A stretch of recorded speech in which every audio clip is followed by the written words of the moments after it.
Assalamualaikum warahmatullahi wabarakatuh. Perkenalkan, nama saya Muhammad Alif Pratama dengan NIM 33322100069. Dalam video ini saya akan membahas tentang kesetimbangan reaksi.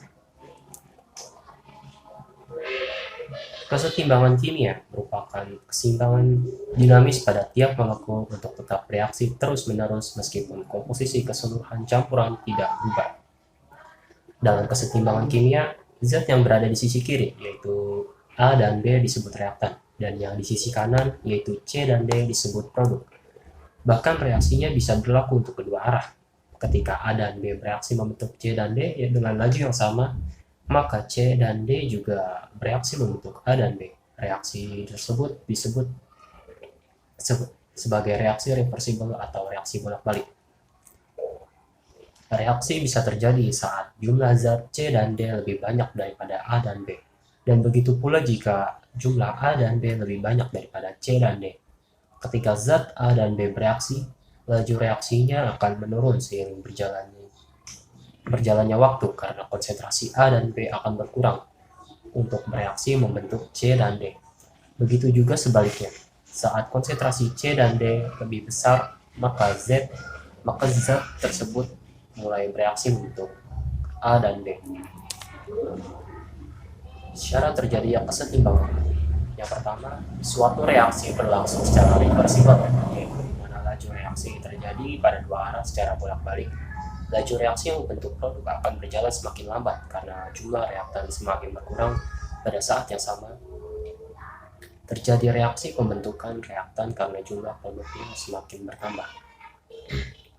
Yang kedua, terjadi reaksi dalam ruang tertutup.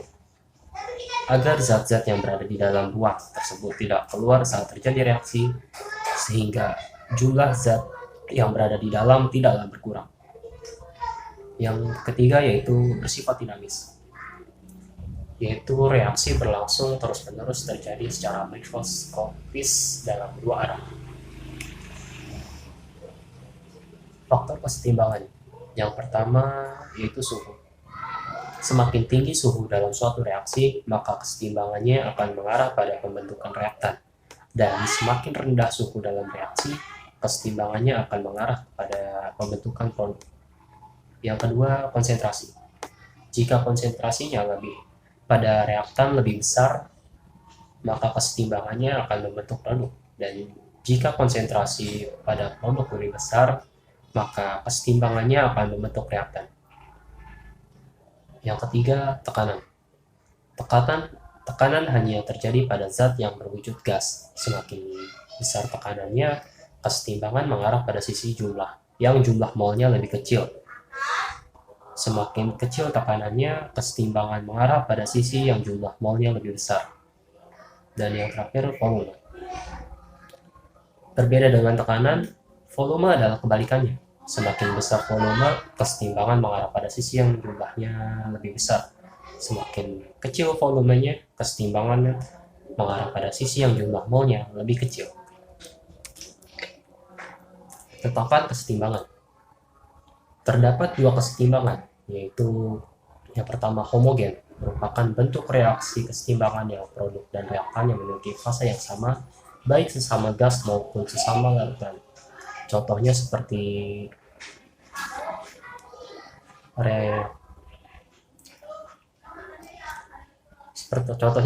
2SO2 dan O2 menjadi 2SO3 dalam wujud gas.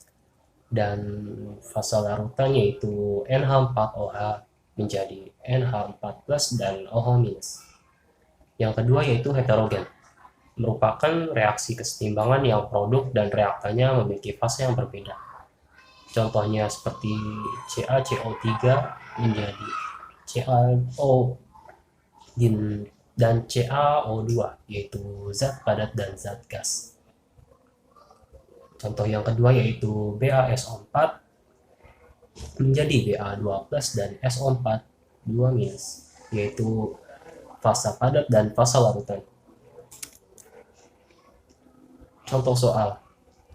Pada suhu tertentu, dalam volume 2 liter terdapat masing-masing 0,2 mol SO3, 0,4 SO2 dan 0,1 mol O2 jika diketahui reaksi kesetimbangannya.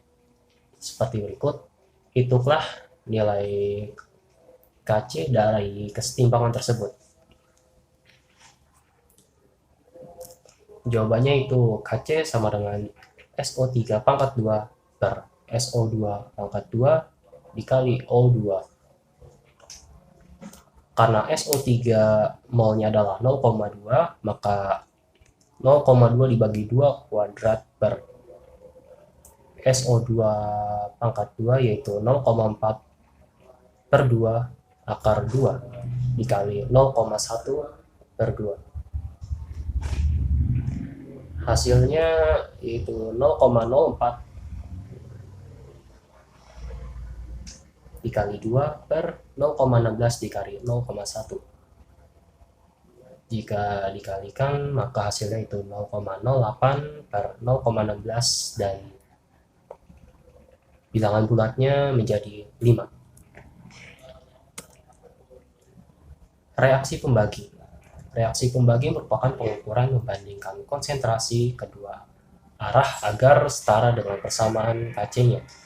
Perbandingan reaksi bisa ditentukan dengan membandingkan nilai Ki dan nilai Kc. Apabila nilai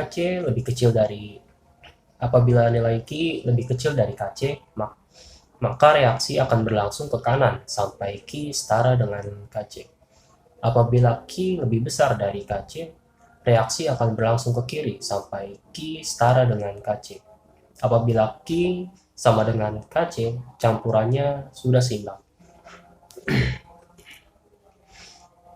Contoh soalnya, pada keadaan awal terdapat 0,249 mol N2 dan 3,21 dikali 10 pangkat minus 2 mol dari H2 dan 6,42 dikali 10 pangkat minus 4 mol dari NH3 pada tangki reaksi sebesar 3,5 liter.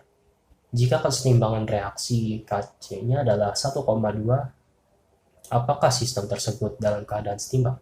Jika tidak diramalkan ke arah mana reaksi tersebut akan berjalan? Jawabannya yang pertama yaitu kita tentukan konsentrasi awalnya seperti berikut. Lalu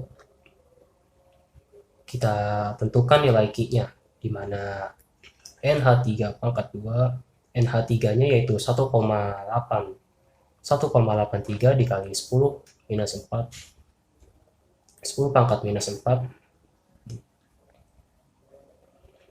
dan luar kurung kuadrat per 7,11 pangkat minus 2 dikali 9 kali 17 kali 10 pangkat minus 3. Maka hasilnya adalah 0,11. Bisa disimpulkan bahwa nilai Ki lebih kecil dari Kc, maka reaksi berlangsung ke kanan sehingga Ki setara dengan Kc.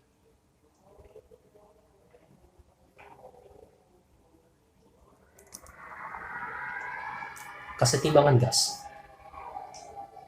Kesetimbangan tekanan Kp merupakan perbandingan hasil bagi antara tekanan parsial zat-zat ruas kanan dengan tekanan parsial zat pada ruas kiri yang dipangkatkan dengan koefisiennya masing-masing.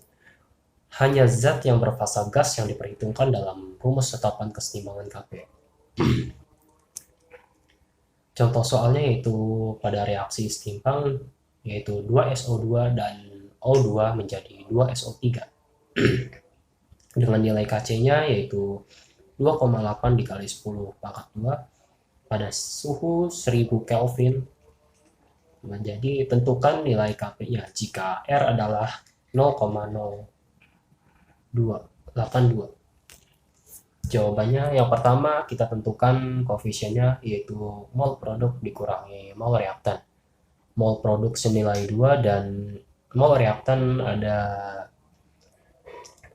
2 dan 1. Jika dijumlahkan maka hasilnya adalah minus 3. Maka 2 dikurang 3 hasilnya adalah min 1. Apabila koefisiennya sudah ditemukan, maka kita tentukan nilai Kp-nya. Nilai Kp sama dengan Kc dikali RT pangkat delta N.